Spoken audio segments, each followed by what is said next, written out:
Welcome everyone to Spellbook Club. Thank you for joining us again for the 4th episode of the first ever volume, Echoes of Agmovia, The Last Expedition. Thank you so much for coming on this journey with us, and make sure to check out our website and community spaces at spellbookclub.org. The mystery of Agmovia is just about to start ramping up, so we'd love to hear some of your theories of what may be happening at the heart of Agmovia. For the present moment, however, prepare for continued monkey business.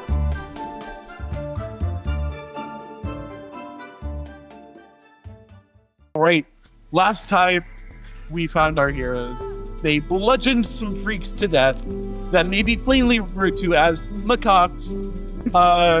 Nora, roll description of what a macaque is on the screen. And found themselves face to face with the captain, within an inch of his life. A somewhat taller, somewhat broader looking ape that had a cutlass and the hat of somebody from an Agmovian expedition. You find yourselves now faced with the captain himself, who has unconditionally surrendered, and an ocelot standing as regal as possible at the head of the throne.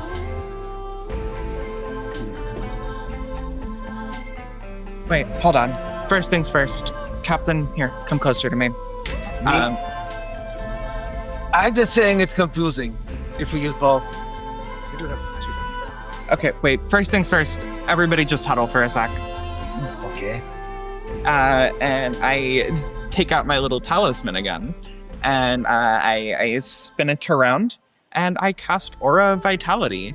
And I imagine if for the next minute or so, we gain 2d6 per turn, we will be at max hit points by the time that's over. Yeah. Sick. Oh, God bless. Okay. But it's a heal over time, so you kind of just have a pleasant little, like ethereal glow in like a radius around Ion. The captain thought he was part of the huddle, and He is part of the huddle. excellent. His face is now more flush instead of sunken deathly. I give him a pat on the head. How about we call him the Admiral? The Admiral? Does that work for you, bud? He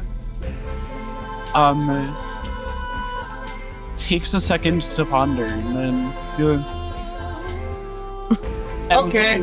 the belt that the buell was on, he holds up a band with a star, a metal star connected to a fabric band that appears to be insanely old. The fabric looks like something you'd rather find in a museum than something that would have been stolen from a recent expedition. Captain, it is. So, if we think it is a good lead, am I following? Yeah, I'm just a little curious about, can you, Captain, if you would. Is that your friend up there? Okay. Are we expected to bow?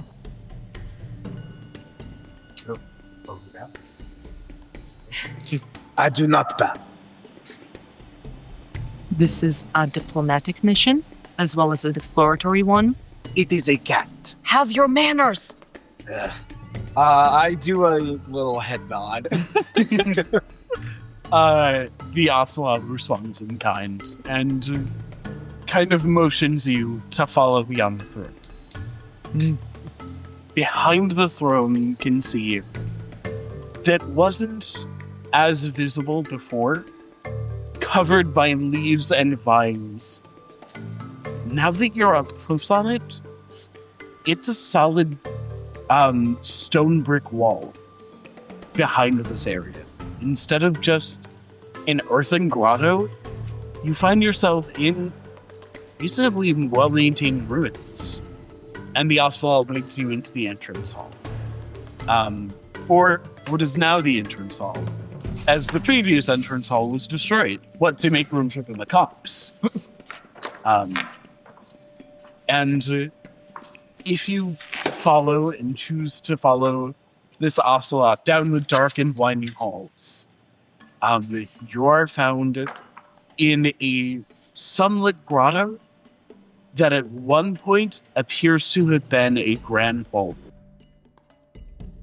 There are alcoves that have withstood the test of time, draped in moss and vines, and oddly enough, suits of armor that have been partially rusted, and vines creeping through to the fingers, their tendrils filling out the gloves and gauntlets of these suits of armor.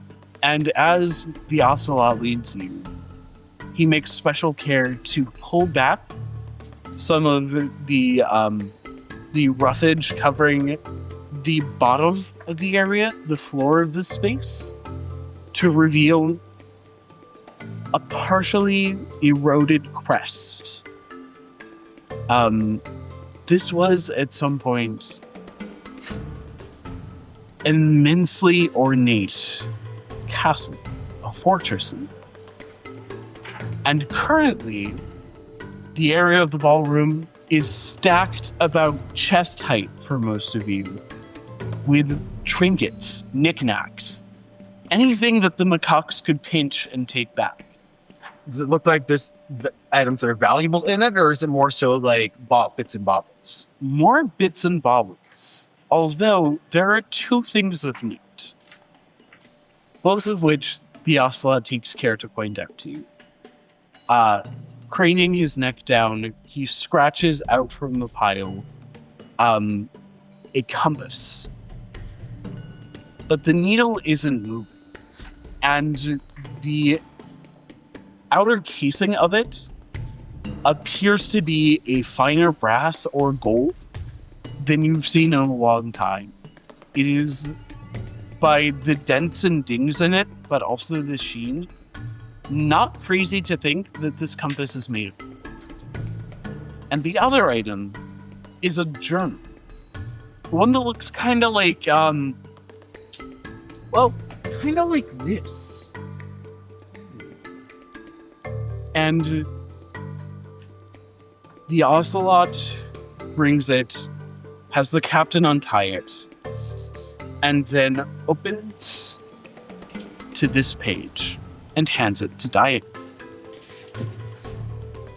Stuff. Mystery.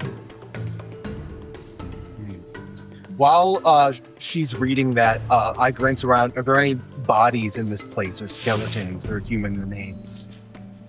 Roll me an investigation, and you'll see why in a second. That is a 8, which is probably a failed check, and maybe a second wind to tactical minds. Please do. To add a 7 to that, so what did I say? 9 plus 7, 16. Okay. Astonishingly spotless. Like, you would have thought that at some point, some sort of remains would end up here. Either, like, a macaque of this band would die and be around, or some sort of creature would die, or the humans that inhabited this place. But no, there's remarkably no remains, human or otherwise. Where are you? Some kind of holy place. Diane, what does it say? It doesn't look too good, actually. It tells of a meeting with a Baron Korst that went, maybe okay. They were trying to get some sort of laurel for him. It seems this guy was some sort of botanist or arborist, maybe. A botanist? Or an arborist, maybe. Yeah, a botanist. Here, wait, I'll read it. Our meeting with Baron Korst went successfully, but turbulently. We obtained the silver laurel for the new curative trees from his private collection. The Baron is quite cunning and somewhat of a brute. I look over at the ocelot. A very ocelot. Not to mention the jabbering... I look over at the captain. Ape he calls a captain and his... And I kind of just look off into the distance. His rowdy crew.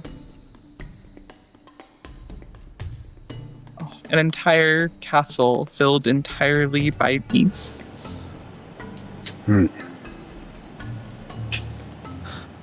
Well, I look over to the captain. I am so sorry.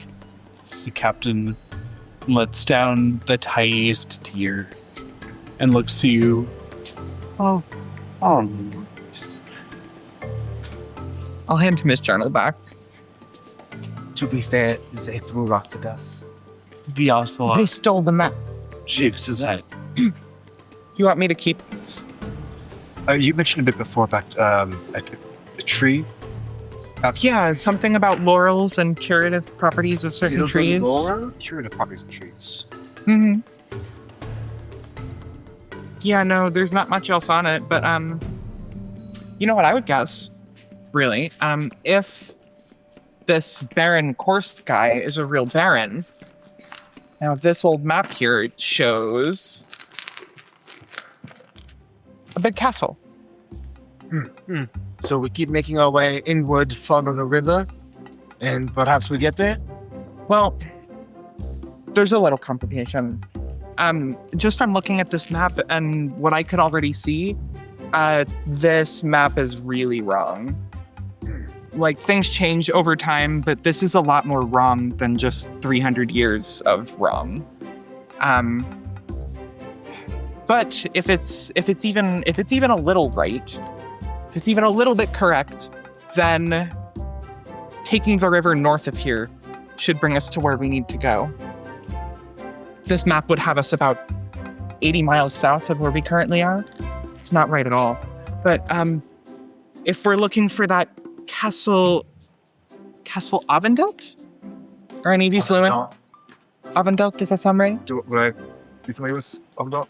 You would be familiar with Castle Avelt. A-V-E-L-D-T. It's different, this is. Avelt. It's familiar, but not the same. Well, Painting time? I don't know. Well, either way, it seems that taking the river northeast via our steamship is probably the best way to go about this. Even if there's nothing up there, we'll probably hit more mountainous regions, get a lay of the land. Very well. I told Mikael to ride the river up, so presumably we can find them there. Great. What do you think of this, Anya? I think that's a great plan. We need to go. We need to go right now. Okay. Captain, you see a steamship before? Want to ride on one? His eyes sparkly. Okay. I'm sorry I killed your comrades. But they threw rocks at me. I am trained to respond. I'm sorry as well for disagreeing. Yeah, that was worse than what I did. So really, who should you be mad at? Wasn't that bad? I mean, they attacked Anya. They are in a better place. In the Celestial Heights, one might think. Roll me What? an Roll what? insight. Insight. Ooh. Okay. Still levels. Yeah. 4. You notice the Baron's face contort in a weird way, but you can't for the life of you figure out what that means. Yeah, Dorchano does not clock this emotion on the captain. It's like, well, let us go. Is it not possible to keep the control, or is it? Yes, we will be keeping it. Oh, actually, okay. As you take your steamboat in a vaguely northeasterly direction, you have a good deal of time before you get even close to Castle Avent. But luckily, the river seems pretty wide and pretty calm. Uncharacteristically so for how close it was to the ocean from where you came. But nonetheless, it seems like smooth sailing for the foreseeable future. And did you take the captain with you? Yeah. Awesome. Did you take the Baron with you? If they wanted to go, I don't know. Up to you. The Baron seems very comfortable in his castle. All right. What's the Baron? Bring the captain. we return with the monkey. Great. It's quieting down. It is still daytime.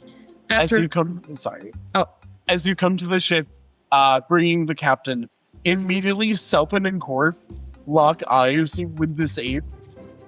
And Selpin says, "Whoa, hey, whoa! One of ours. You mean to tell me that this guy is from Hestoon?" This is a representative of Agmovia, the first one we've met. Please show respect. The commander's going crazy, Korf. Sorry, what was that? Korf says, "We haven't discussed mutiny even once." Great, that's what I thought. Good. And they leave and they grab the captain. Or they can take you all the cards, I think. I almost considered giving the new guest their room for that. For that phrase alone. You have to teach them a lesson somehow. I'll be nice for now. They were guarding the ship the whole time. The ship is still in one piece, right? The ship is fine. Oh, that's fine once. There are a few extra bullet holes than you left it with, but it's mostly fine. Huh? All right, we'll deal with that later. I'm guessing you're addressing all the damage and stuff? We'll address the damages. Okay. So, Anya just heads down below and finds you, just squints her eyes a little bit, looks over your work. How do you figure this out? How to figure it out? This is... forgive me, this is not something we see at Hestoon really ever. I am so unfamiliar with that type. I don't even know how it moves, I'll be honest with you. Well, actually, it has to do with the steam pressure itself. You see, when you heat up water and it expands, and when it expands, it actually creates, there's about like 1,000 times its volume. So you can convert that volume into, a fluctuating pressure. You can have it be, you can have... I really appreciate you trying. I will just take magic. I'll use magic as well. There we go. Great. Sorry, I was prepared for a lecture. No, I didn't expect one, but I appreciate you for sharing the knowledge. Wisdom is one of the many things that are treasured in this team. I actually don't know who it was. Earlier today, Diane was reading the journal. You mentioned something about a botanist, and then you were asking about a tree. Yeah. May I ask why? Oh, I grew up, on fairy tales and stuff like that. And, that's one of the fairy tales that I heard were from Agmovia. There's a botanist that I was mentioning before. There was the tree. This tree that would, I think you would be able to speak to the heavens or heavenly figures. And there's also a tree that's supposed to cure the King Vozignol. And we're in Agmovia. There's a castle here. They mentioned a botanist and they mentioned a curative tree. I was just... Can I roll insight to see if he's not giving me everything, or is this actually all there is to it? I don't know. Should she roll May I? insight? You can go inside. Okay. All right. My insight is not ideal, actually. Well, it's a +4, so... Not bad. It's a nat 1, though, so never mind. You can probably tell that Himmelbar is not much of a liar. He's a very nervous wreck, but he's not He's not not intending to. Okay. Most likely, yeah. What was the last phrase that you ended on? I want to just take it up from there. The curative tree. But there was a botanist and there's a curative tree, and it saved King Vozignol, and just was putting the pieces together about maybe this connection to that. Yeah, the botanist that intended to kill the king. Yes. Yeah. Okay. It's concerning that you missed up that part of the story. Well, it's kind of a big part. He intended to kill the king, yes, but then he was sent away, I think, and then the queen was sent away? You mean executed? eventually, well, no, it was done. Executed. He was executed. That's how the story goes. He was executed for treason, and Princess Violetta, for some reason, never forgave him. No, she forgave him, and she loved him ever since. And yet she still saved her father. That's not the version that I was told when I was younger. I was told that King Bosignol is a very wise king. He's very, I mean, he was, poisoned, yes, but he's very merciful. And while he was never, accepted as the prince should be, but, Queen Violetta wanted to, she was just heartbroken after the botanist. And they mercy. After the botanist, poisoned the king. There should be no mercy for an act like that. Ever. Trying to take the crown away from the kingdom. Look at this place. Imagine how much worse it could have been if that story ended badly for the king. I don't think it didn't end badly. They used the last of the fruits, actually the only of the fruits, I believe, to heal King Bosignol. There still might be some left. Well, I remember hearing this. Yes, there was the first fruit, but that it bloomed, and then it was given to King Bosignol, but I don't think they used anything more because Queen Violetta was struck by heartbreak. In your version, they stopped growing then? I don't know if it was stopped growing or if it was that nothing else, just...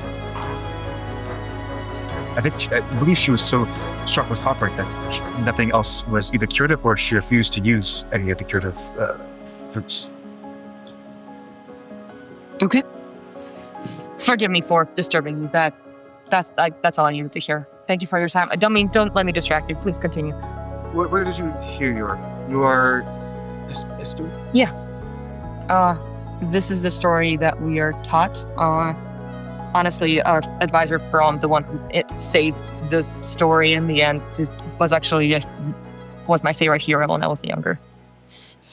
Brom is a nice character, yes. Well, again, forgive me. She's gonna start to leave the room. One more thing, since you helped me before. I'm going to kind of split it. Do you mind if I don't know, how tall are you anyway? Just about 6'2", just somewhere in that area. So yeah, she's not reach your shoulder. Okay, she kind of kneels down. Forearm or something like that. And I'm just gonna cast a little spell and kind of have the metallic sheet and the pocket watch is gonna start glowing a little bit. And then I'm going to use Bastion of something or other. Bastion of Law. Magical equations actually start to flow around you, kind of more translucent, and then eventually kind of disappear within you. This ward of me. It should help next time we're in a little scuffle. They should lessen the impact. Thank you. Next time, stick closer. I'll be able to cover you. You hear yelling down the hall. Selpin's voice saying, Anya, come quick! Whatever this thing is, it's jumping on the bed, and it might get really hurt. She first running, thinking it's an emergency. No, when she hears this, she stops by the door, lets herself take a deep breath, and then slowly opens the door. Awesome. As you do, the captain looks to landed on his shoulder from jumping on the bed and goes, which roughly translates to call a doctor. She rolls up a sleeve. I still didn't use this. Healing hands, 3d4. just literally slaps it across him. He rolls. Do you want me to roll it? But he looks fine. And then turns back to Selkin and Korth. I am 1 second away from making this room his as our honored guest. And you two should still be guarding the boat. Hey, you said no more whenever this thing is jumping on the bed. Anya, you gotta believe us. Go guard the ship. Okay. They file out one at a time. Korth goes a little too fast. Then looks like he's about to turn around to ask something and something bumps into him. And they just keep going. Again, just rubs the bridge of her nose for a moment. then turns to the captain and can I roll intimidation? Just to kind of... Okay, so 14. Awesome. Just gives him a look. He starts to mean mug you back and then rubs his shoulder a little bit and then goes back to the bed. She nods and leaves. You hear the springs. He is jumping on the bed as soon as you leave. D'Artano Levasseur is kind of sullenly leaning back in the chair, cranking it. Nice. Casually, although, just making micro adjustments, keeping the boat up. But I'll wave Mikkel over at one point to make sure the door is closed. The door behind you. I'm looking at my compass, my uncle's compass what is it doing right now? Interestingly enough, roll a team investigation with Mikkel. Ooh. As in, I roll for him as well? You roll for yourself, and whoever gets the higher of you. Nat 1. Oh. Well, Mikkel, being a human, gets a 90. Okay. He says, I'm not even looking. I'm kind of holding it haphazardly, and I guess he sees it. D'Artano, your compass is... Move it over here. This way. It continually points at Mikkel. Strange. Maybe this place will make sense one day. Maybe. I look at my uncle's compass, and I'll say, no signs yet. My uncle, when is the last time you talked to him? I have not seen him since what happened when I was 20. It has been 14 years since I've seen him, but you've been in Gauntlets for a while. When did you last talk to him? Roll me your persuasion. Okay. -1 charisma. Natural 20. D'Artano, I have something to tell you. I've seen him rather recently on the boat to Ratanel New Molismar. I was meant to go on the previous expedition. You were?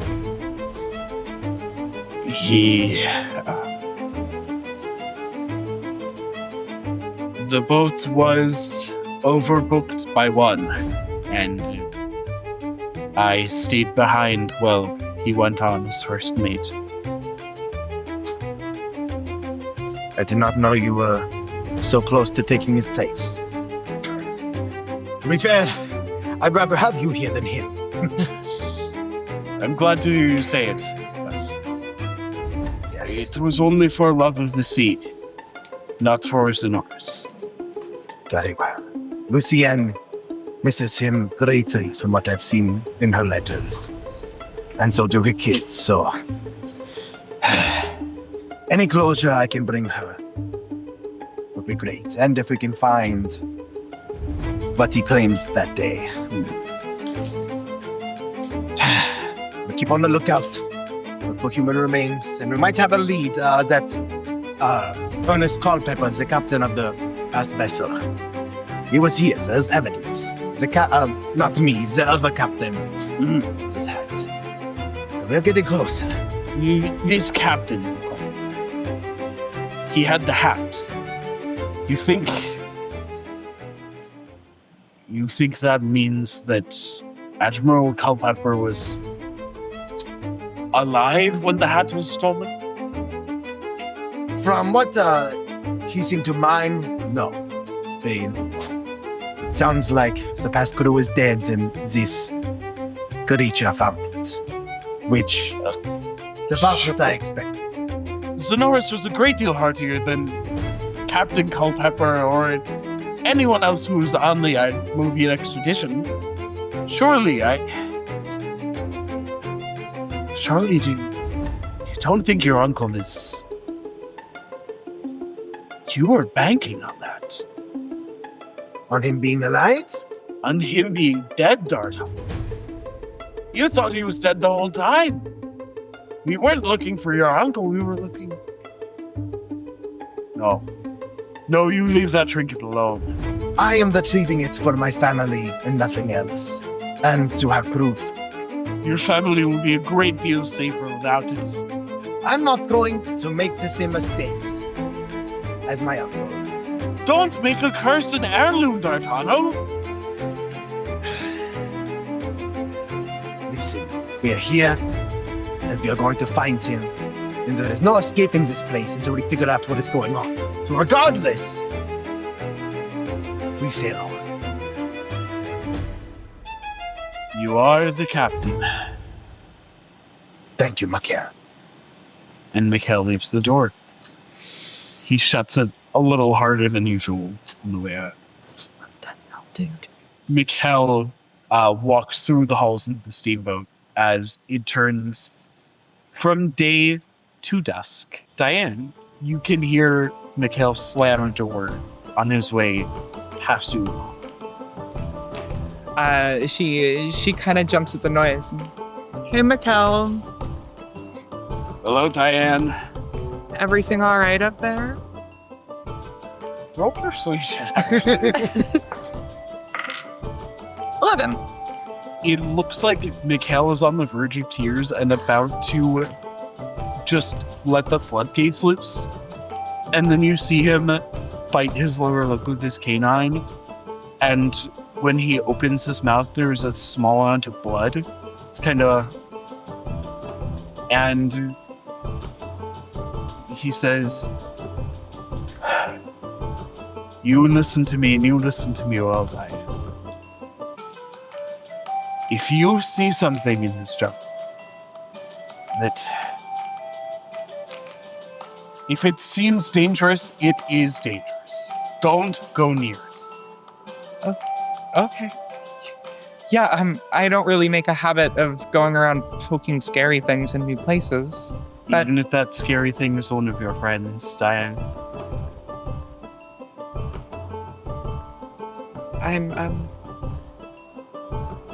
I'm sure I don't know what you mean. But you seem stressed. Would you like to come in for some tea? I will take the tea, but I think it is unwise if I stay long. Right. Here. Take the mug. Bring it back. Thank you, love. Look, if this goes well, according to this book here, there's something called lace leaf that makes a brilliant tea. I'll be sure to get you some if we find the leaves. He sips the tea. It steams over his shoulder as he walks down the hallway to his room. Is there anything else you'd like to do during this downtime? I'm going to cast, since I have the extra level 1 spell, before we talk to that, I'm just going to go to the steam engine. Let's cast alarm, make sure that nothing is getting in or out. Ooh. I'll say that me and Tip are... They won't alarm me from that. But anyone else that goes in there, I'll hear the metal ding. Awesome. Cortano slept in the steering wheel, in the Do you want to be swapped out for a moment? I feel like at some point, like, Anya just checked in on you, just like, you switch. Do we all have our own bedrooms? You do. Oh, nice. Except Selfin and Korf, which had bunk beds and are now sleeping in the hall. Wow. They joked about mutiny, and this does not pass. So, just like a real quick exchange, just she knocks on the door, opens it. You swap? Ooh. If you would not mind, Commander. Go rest. I go slump in a cot. As morning dawns on the steamboat, has Anya been burning the midnight oil at the helm? I'm guessing, like, as long as nobody came in to, like, swap her out, yeah, like, yeah, let's do it. So everybody could rest, so. It's that kind of silent arena, like, yep. Who is at the wheel now? I'm back at Frank. Awesome. Cranking. Just going upriver. All right. Breakfast with Anya and Diane. Yay. Where do we eat exactly? What's our situation? Well, you eat in the mess hall that used to be a ballroom for the pleasure cruises, but is now a very utilitarian cafeteria. It Great. was meant for far more people, but being that there aren't that many people on board right now, you sit like in a hall of almost like 25 tables. I'm sure there's no one's like, well, do you have a choice of a seat? I don't know. I mean, right there's fine. And she points literally the seat closest to her. Perfect. Before I forget, I got you a little something. Oh. And she reaches into a little bag at her side, and she pulls out, folded in a little piece of paper, is a tea bag that doesn't look like the gross kind of stinky ones that they have here on the ship. She holds it up to you like that. By the spirit, thank you. Oh, that smells incredible. Are you a tea drinker? Do you like it a lot?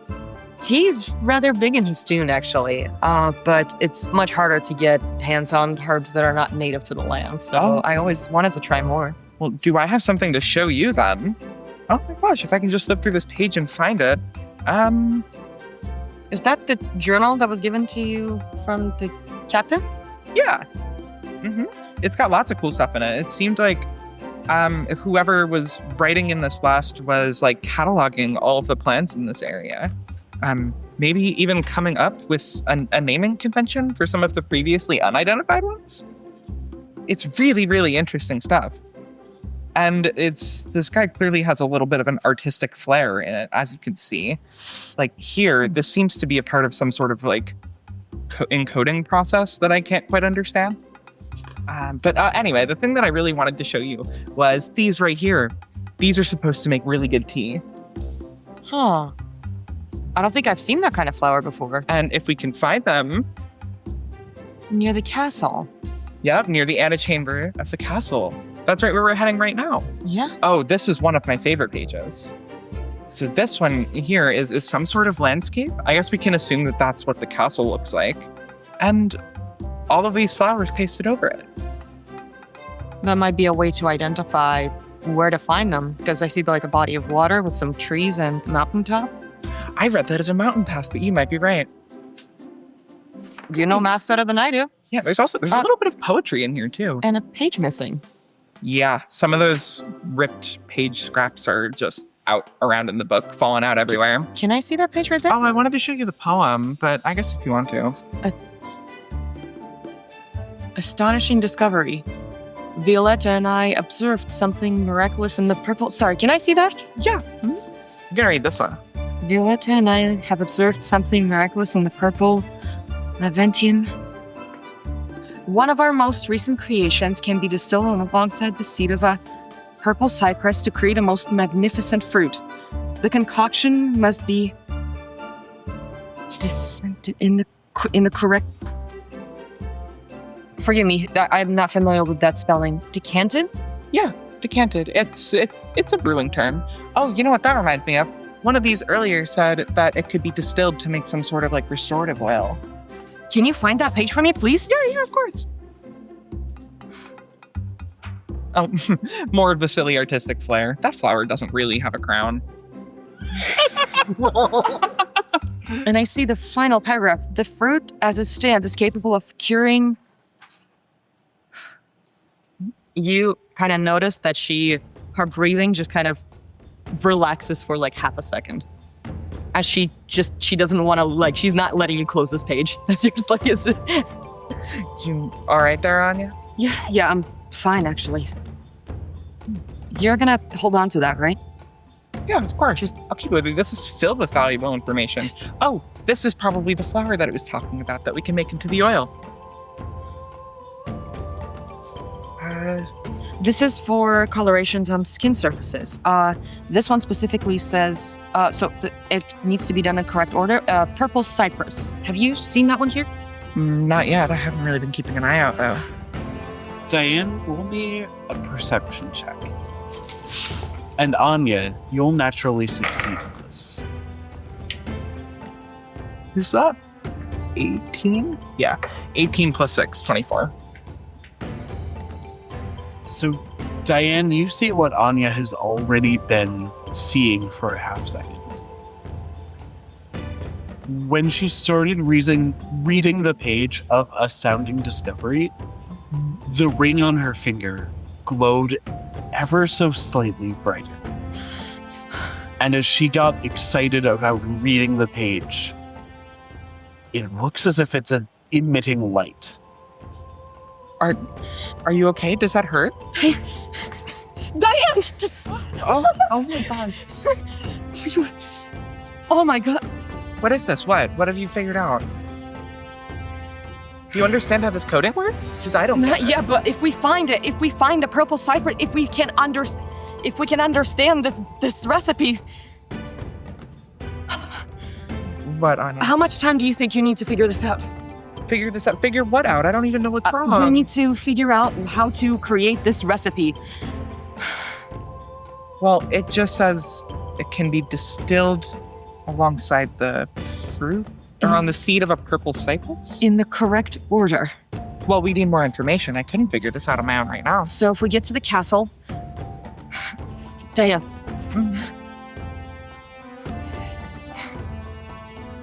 If you help me figure this out, you might save an entire nation. Oh, come on. Don't be silly. Diane. I know we're here to rediscover Agmovia, but I'd hardly call it saving. Diane. Hmm? You can save his tomb. What's wrong with his tomb? Please just help me figure this out. Okay. I'll help you however I can. That's the stinger for the app, ladies and gentlemen! Thank you so much for watching Spellbook Club. Look forward to a new episode of Echoes of Agmovia every other week.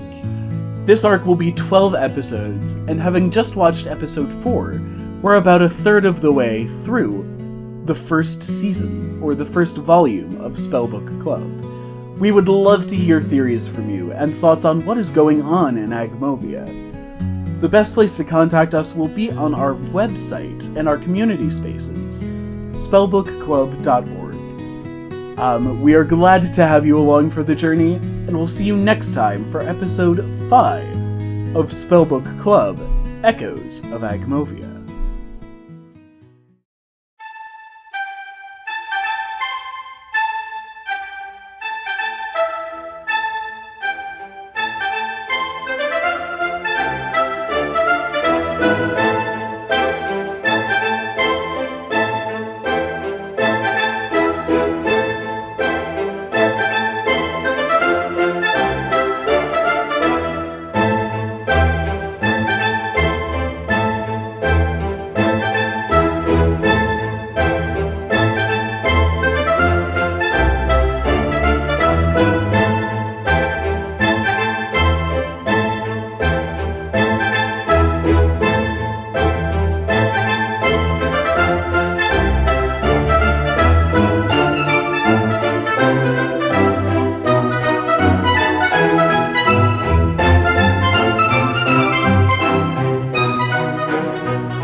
Mikhail on the dregs of his tea tucks you in before returning. I don't need to be tucked in. Oh, sheesh. I don't wait. Captain.